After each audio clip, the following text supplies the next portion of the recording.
નમસ્કાર દર્શક મિત્રો, અભિપ્રાય ન્યૂઝમાં તમારું સ્વાગત છે। રિપબ્લિકન પાર્ટીના અધ્યક્ષ સહિતના હોદ્દેદારો દ્વારા કારેલીબાગ પોલીસ મથકે આ ફરિયાદ કરવામાં આવી છે। આક્ષેપ છે કે હાર્દિક પાંડ્યાએ T20 વર્લ્ડ કપની ફાઇનલ દરમિયાન રાષ્ટ્રધ્વજનું અપમાન કર્યું હતું। તે સમયે કેન્દ્રીય મંત્રી અને ગૃહ રાજ્યમંત્રી પણ કાર્યક્રમમાં ઉપસ્થિત હતા। ફરિયાદીઓએ માંગ કરી છે કે હાર્દિક પાંડ્યા સામે એવી કડક કાર્યવાહી કરવામાં આવે કે જે અન્ય માટે ઉદાહરણરૂપ બને। હાલ પોલીસે અરજી સ્વીકારી છે અને મામલે વધુ તપાસ હાથ ધરી છે। કારેલીબાગ પોલીસ સ્ટેશનમાં છીએ। મારા મિત્ર રાજેશ કુમાર ગોયલ એમણે એક ફરિયાદ નોંધાવવા માટે આવ્યા છે। અમે લોકો એમની સાથે આવ્યા છે।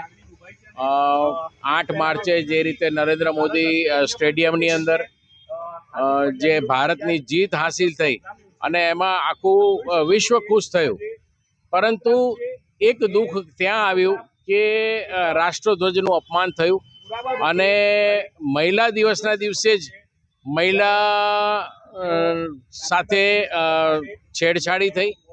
એ વસ્તુ ને લઈને ફરીથી સજાગ રહે અને આવું કોઈ કૃત્ય બીજું કોઈ ના કરે અને રાષ્ટ્રના ધ્વજની ગરિમા જળવાઈ રહે એ હેતુસર અહીંયા આજે ફરિયાદ નોંધાવવા માટે આવ્યા છે। आज वडोदरा के कारेलीबाग पुलिस स्टेशन में हम आए हैं। भारत देश का राष्ट्रध्वज तिरंगा, उसका अपमान हुआ है।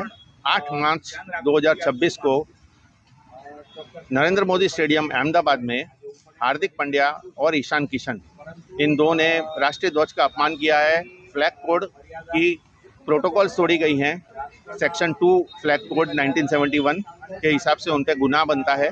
दूसरी चीज़, भरे नरेंद्र मोदी स्टेडियम में उन्होंने 2 लड़कियों, अलग अलग लड़कियों के साथ विभत्स वर्तन वहाँ पे दिखाया है। वो लड़कियाँ उनकी पहचान की थी, नहीं थी, क्या थी, पत्नियाँ थी या नहीं थी, हमें नहीं पता। वो सब पुलिस का मामला है, पुलिस अपने तरीके से देखे। और सारा अपमान का देखा जाए तो इन 2 और वो 2 लड़कियों पे FIR होनी चाहिए, जो कभी चलाई नहीं जा सकती। વધુ સમાચાર જોવા માટે અમારી YouTube ચેનલને સબસ્ક્રાઇબ કરો અને જોડાયેલા રહો Facebook, Instagram અને Twitter પર।